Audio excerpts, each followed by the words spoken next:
আমাকে এই খাদিজার মাধ্যমে 6 জন সন্তান দান করেছেন। আমার আর কোনো স্ত্রীর মাধ্যমে কোনো সন্তান আসে নাই।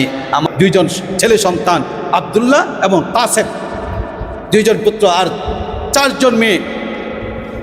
4 জন মেয়ে, সবচেয়ে বড় সন্তান ছিলেন জয়নাব, রুকাইয়া, উম্মে কুলসুম, ফাতেমা রাদিয়াল্লাহু তাআলা। এই 4 জন মেয়ে কন্যা সন্তান আল্লাহ তাআলা এই খাদিজা রাদিয়াল্লাহু তাআলার গর্ভে দান করেছিলেন আমার। এর মধ্যে রুকাইয়া এবং উম্মে কুলসুম এই 2 জন কন্যাকে বিবাহ দিয়েছিলেন স্বয়ং চাচা 2 ছেলে উতবা উতাইবার সাথে। যখন আল্লাহ রাসূল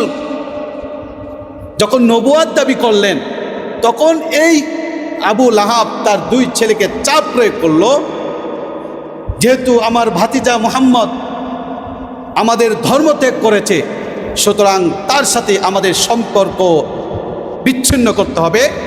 তোমাদের 2 জনের উচিত হলো তোমাদের স্ত্রীদেরকে তালাক দিয়ে দেওয়া। দিতে চাই নাই, আবু লাহাব বাধ্য করলেন 2 ছেলেকে তালাক দিয়ে দেওয়ার জন্য এবং তালাক দিয়ে দিলেন।